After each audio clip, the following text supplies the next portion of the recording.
मेरे बच्चे की जान खतरे में है। प्लीज मेरी मदद कीजिए, प्लीज। सब लोग अपने अपने पैसे टेबल पर रखो। ये ले। आए दिन ऐसे फेक वीडियोस अपलोड होते रहते। अगर ये वीडियो फेक निकला तो? फेक निकला तो पैसे डूबेंगे, सच्चा हुआ तो जाने बचेंगी। ये ले। ये चल पैसे निकाल। हाँ, मेरे पास 10 है। तेरे पास कितने? मेरे पास 5 है।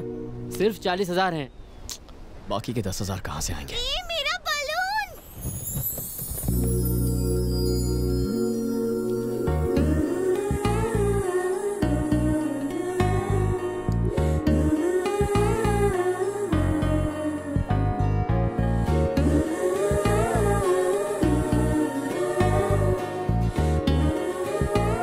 जिसके घर की बहू बनेगी वो घर बहुत भाग्यशाली होगा।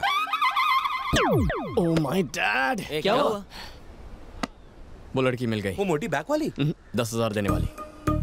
हे, तुम वो भानुमति? हाँ, भानुमति। वो तुम्हारी बेस्ट फ्रेंड है ना, क्या नाम है उसका?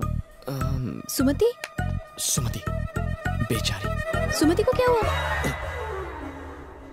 अगर बताऊंगा तो रोगी तो नहीं? कोनो झोल लगा था। उसकी शादी हो गई? देखो प्लीज टेंशन मत लो वरना मैं बता नहीं पाऊंगा। बता मुझे।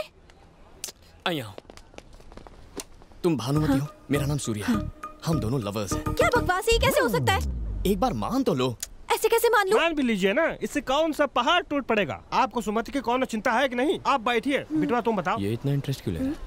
हमारे पेरेंट्स राजी नहीं हुए, इसीलिए भाग के शादी की और अगले ही दिन मेरी जॉब छूट गई। लाइफ में कड़की छा गई। ऊपर से तुम प्रेग्नेंट हो गई। आज तुम्हारी डिलीवरी है। आज है मेरी डिलीवरी? तुम्हें अम्मा बनाने के लिए कितना मेहनत किया होगा ये। तुम्हें तो थैंक्स कहना चाहिए। आगे बताओ बिटवा। स्कैन से पता चला बच्चा एक साइड में घूम गया है। ऑपरेशन के लिए 50,000 की जरूरत है। मेरे पास नौकरी नहीं, पेरेंट्स नाराज है और भानुमति की कंडीशन क्रिटिकल है। दोस्तों ने जेब झाड़ी, 40,000 इकट्ठा किए। 10,000 और चाहिए, कहाँ से लाऊं? कहाँ से? कहाँ से? और तभी मुझे याद आया भानुमति की सुमति नाम की एक बेस्ट फ्रेंड है। और इस ऑपरेशन के लिए सुमति उसे पक्का 10,000 देगी। हाँ, सुमति जरूर हेल्प करेगी। करेगी ना? हाँ। तो सूर्या ने अपने फ्रेंड किरण को वाइफ की फ्रेंड सुमति के पास भेजा। पर सुमति यहाँ नहीं है। थोड़ी देर मान लो ना कि तुम सुमति और मैं किरण। अरे पर मैं तो भानुमति हूँ ना। भानुमति हॉस्पिटल में है ना। मैडम जी, थोड़ी देर के लिए खुद को सुमति मान लीजिए। बिटवा जो कह रहा है वो मान लो। तुम बैठो बिटवा, ये सुमति ही है। आगे बताओ। सुमति जी, हाँ? आपकी बेस्ट फ्रेंड भानुमति की लाइफ खतरे में है। उसके लिए 10,000 नहीं दे सकती? हाँ, बिल्कुल दे सकती हूँ। तो फिर दीजिए ना। हाँ। थैंक्स भानुमति ने। थैंक्स। ये आदमी मेरे पैसे लेके जा रहा है। उसे जाने दीजिए, उसे सूर्या को पैसे पहुंचाने हैं। सूर्या तो यहाँ बैठा है। सुमति जी, सूर्या हॉस्पिटल में है। मैं उसका दोस्त किरण हूँ। इतना समझाया फिर भी आपकी शक्ल पर कंफ्यूजन है। पर मेरे पैसे कौन लौटाएगा? ये अच्छा सवाल है, भानुमति से मांग लेना। भानुमति कुछ नहीं देगी, एक नंबर की कंजूस है। फूटी कौड़ी नहीं देने वाली वो। ये खुद की इतनी तारीफ क्यों कर रही है? उसके पापा परमिशन नहीं देंगे। तुमने पैसे लिए हैं, अब तुम ही लौटाओ। बताओ कब दोगे पैसे? अभी तो नहीं है, एक हफ्ते में कलेक्ट कर लेना। देखो वो हमारा अड्डा है, वहाँ के पैसे ले लेना। लेकिन थैंक यू सो मच सुमति, तुमने भानुमति की जान बचा ली। अब सूर्या किरण के पास जा रहा है। ओके आप जो। बाबूजी, ईश्वर भानुमति और सूर्या को खुश रखे और एक और औलाद दे। अगर ये किरण है तो मैं सुमति हूँ। अगर मैं सुमति हूँ तो भानुमति हॉस्पिटल में है। भानुमति हॉस्पिटल में है तो मैं यहाँ क्या कर रही हूँ? ये उस खटारा बाइक की वजह से हुआ है। कल ही वो एक्सचेंज करके नई बाइक ले लेंगे। पापा भी पुराने हो गए हैं, उन्हें भी एक्सचेंज कर देते हैं। पंच मारना मुझे भी आता है। पापा से प्यार करना सिर्फ तुम्हारा हक नहीं है, मेरा भी शेयर है। अब ये पप्पा के प्यार में भी शेयर मांगने लगी है। ये कुछ ज्यादा ही हवा में उड़ रही है। इसकी शादी करवा के इसे चलता कीजिए, सब खुश रहेंगे। हे, मैं तुम्हारी लव स्टोरी के विलेन हूँ क्या जो मुझे भगा रहे हो? मैं बीच में आई तो मुझे भी भेज देगा। उफ, ये खांसी। ये क्या है शांति, इतने दिनों से खांस रही हो? डॉक्टर को क्यों नहीं दिखाती हो? अपने आप ठीक हो जाएगी। ये गलत है माँ, आपको डॉक्टर को दिखाना चाहिए। मैं ठीक हूँ बेटा। आपकी वजह से पप्पा को खांसी हो गई तो? सूर्या, पापा की इतनी फिक्र है लेकिन अपनी माँ की बिल्कुल भी परवाह नहीं। बिल्कुल सही कहा। हूँ तारी माँ छू। अने आ मारा पप्पा छू।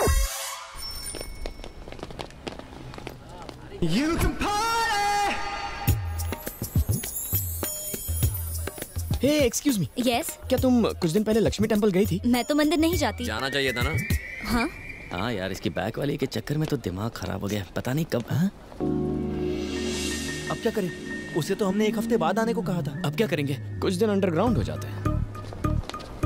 हेलो हेलो किरण, सुनो।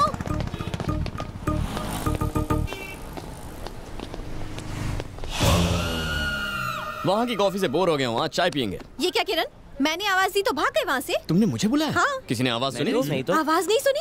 किरण रुको, किरण रुको, कब से चिल्ला रही थी मैं। पर मारो नाम तो सूर्या छे। तुमने कहा था किरण है। वो तो कल था। तुम्हारा नाम क्या है? भानुमति। अगर तुम भानुमति हो तो मैं सूर्या हूँ। इतनी छोटी बात पर कंफ्यूज क्यों होती हो? अच्छा ये सारा कंफ्यूजन छोड़ो, मेरे पैसे दे दो, मुझे पापा को देने हैं। ठीक है बैठो फिर बात करते हैं। लो बैठ गई, पर जल्दी से पैसे दे दो। हाँ, अगर पापा ने मेरा पर्स चेक कर लिया तो बहुत बड़ी प्रॉब्लम हो जाएगी। पैसे नहीं मिले तो वो मुझे मार डालेंगे। क्या कहा? मार डालेंगे? हाँ, तुमने ऐसे पापा नहीं देखे होंगे। मेरे नहीं, हिटलर के पापा हैं। वैसे ये हिटलर काम क्या करता है? जॉब करते हैं। मम्मी भी जॉब करती है? एक्चुअली हम तीनों जॉब करते हैं। अच्छा, इतना पैसा कमा के क्या ताजमहल खरीदोगे? मेरे पापा कहते हैं कि इंसान को पैदा होने से लेकर मरते दम तक पैसे कमाने चाहिए। He is a workaholic. मेरे पापा की जितनी तारीफ करूँ कम है। ज्यादा तारीफ मत करो, बस बता दो।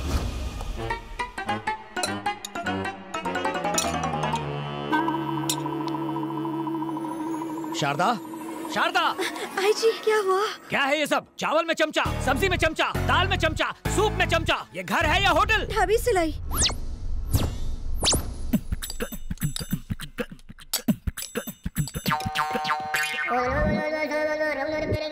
कुछ सीखो, किस तरह घर का राशन बचाते हैं। अगर चावल चम्मच से लेते हो तो घी कैसे लेते हो? और बचे हुए चावल का क्या करते हो? नींबू मिला के उसे ब्रेकफास्ट में खाते हैं। फर्श पर चावल गिरे तो उसे भी चाटते हो क्या? चश्मा क्यों पहना है? बल्ब फ्यूज है? फ्यूज नहीं है, लेकिन एक दिन आंखें ठीक है तो चश्मा क्यों? चश्मा पहनकर आंटी दिखोगी तो कोई लफंगा छेड़ेगा नहीं। माँ, कंजूस हिटलर तो पूरा साइको लागे छे। मैंने तो अपने बारे में सब बता दिया, अब तुम्हारी बारी है। पापा कहते हैं आवारा लोग बिल्कुल निकम्मे होते हैं। तुम कोई ठीक ठाक सा जॉब क्यों नहीं कर लेते? जॉब है ना, इसका होटल है, ये एस्टेट एजेंट है, ये शेयर्स में और ये ट्रैवल्स में है। और तुम क्या काम करते हो? इन सबको बिजनेस आइडियाज देता हूँ। कंसल्टेंसी फर्म है, ये एक बिजनेस करते हैं लेकिन मैं 4 बिजनेस करता हूँ। अगर क्लियरली बताऊँ तो बिना कोई काम किए काफी बिजी। घंटी बजी तो ये वाइब्रेट मोड पे क्यों चली गई? हाँ, हेलो अनु, कहाँ हो तुम? सर, ऑफिस की टॉयलेट में हूँ सर, 5 मिनट में आ रही हूँ। जल्दी आओ। ठीक है। इतनी टेंशन में क्यों? मेरा बॉस है, टॉर्चर करता है। डिटेल में बताओ। भानुमति जी कम इन। सर आपने बुलाया? हमने बुलाया और तुम दो। अकाउंटेंट से लेकर प्यून तक का काम वो मुझसे करवाता है। दिन रात फोन करता है, मैं कहाँ हूँ, क्या खाना खाया, क्या ड्रेस पहनी, रात के सपनों के बारे में भी पूछता है। ऑफिस का काम मुझसे घर पर भी करवाता है, पर क्या कर सकती हूँ, मैं वर्कaholic हूँ ना, काम तो करना ही पड़ेगा मुझे। वर्कaholic नहीं, तुम पे चांस मार रहा है। चांस कैसे मारते हैं? क्या लड़की है, चांस मारने का मतलब नहीं पता, पूरी आंटी छे। जॉब नहीं छोड़ सकती, पापा कभी परमिशन नहीं देंगे। बॉस से भी नहीं कह सकती कि फोन ना करे, नाराज हो गए तो नौकरी से निकाल देंगे। मेरे प्रॉब्लम का कोई सोल्यूशन है तुम्हारे पास? फ्री में एडवाइस नहीं मांग रही हूँ तुमसे, पूरे 11 रुपए दूंगी तुम्हें। पूरे 11 रुपए? हाँ। नहीं रहने दो, इतना ब्लैक मनी साथ में रखूंगा तो इनकम टैक्स वाले रेड मारेंगे। इसे चैरिटी में दे दे। यानी ये क्या है? अब मेरी शादी का इनविटेशन सर। कौन है ये मेरा साथ? क्या करता है? फिलहाल तो जेल में है सर। जेलर है या क्रिमिनल है? वो क्रिमिनल जेलर है सर। इससे शादी करने वाली हो तो ये जॉब छोड़नी होगी। You are dismissed. देखा, एक ही झटके में तुम्हारी प्रॉब्लम सॉल्व कर दी ना। अब तो प्रॉब्लम और भी बड़ी हो गई है। मंथ एंड में पापा सैलरी के बारे में पूछेंगे तो क्या कहूँगी? भानुमति, तुम में अकल बिल्कुल नहीं है। अपने पापा की बात सुनोगी तो तुम्हें सिर्फ पैसा मिलेगा, दिल की बात सुनोगी तो लाइफ मिलेगी। तुम्हें पैसा प्यारा है या लाइफ? मैं कुछ समझी नहीं। माय डियर भानुमति, बात ये है कि लड़की पैदा होते ही बाप उसका लाइफ रिमोट अपने हाथ में ले लेता है। वो जैसे चाहे तुम्हें कंट्रोल कर सकता है। वो धीरे धीरे तुम्हारा ब्रेन वॉश करता है ताकि तुम उसकी हर बात मानो। वो तुम्हें कॉलेज भेजता है और चाहता है कि तुम पढ़ाई पे फुल फोकस करो, लेकिन वो तुम्हारी शादी पे फोकस करता है। तुम्हारी नजर बुक्स पर गड़ी रहती है। दिन रात पढ़ाई करके तुम फर्स्ट रैंक लेकर आती हो, पेपर्स में तुम्हारी फोटो छप जाती है। तुम्हें लगता है तुमने बहुत बड़ा काम किया, लेकिन पापा आके तुम्हारे प्लान्स पर ब्रेक लगाते हैं। अपने जैसा एक और आदमी ढूंढकर उसे रिमोट पकड़ा देते हैं। 20 साल पापा ने रिमोट पकड़ा, बाकी 40 साल तुम्हें हस्बैंड कंट्रोल करेगा। तुम अपनी लाइफ कब जियोगी? पढ़ाई पूरी करने और शादी होने के बीच एक छोटा सा स्पेस आता है जब रिमोट किसी के हाथ में नहीं होता। इतना कीमती समय तुम जॉब और करियर बनाने में क्यों वेस्ट कर रही हो? 60 साल के बाद टीवी वेस्ट हो जाता है, फिर रिमोट हाथ में लेके क्या फायदा? ना उसे रिपेयर कर सकते हैं, ना उसकी कोई गारंटी लेगा। इस बड़े से लेक्चर का कंक्लूजन ये है कि लाइफ में जो छोटी सी स्पेस मिलती है उसे पूरी तरह एंजॉय करना चाहिए। So what I'm trying to tell you, and not only you but all the girls, is enjoy your life, यार। एंजॉय करने के लिए मुझे क्या करना चाहिए? सबसे पहले ये चश्मा फेंक दो। अने आ चश्मो पेरी है। आशु नाटक छे। सॉरी। हाँ चिपकू। तुम्हें प्यार हो गया? एक्चुअली ए, मुझे ऐसे मत देखो। हाँ?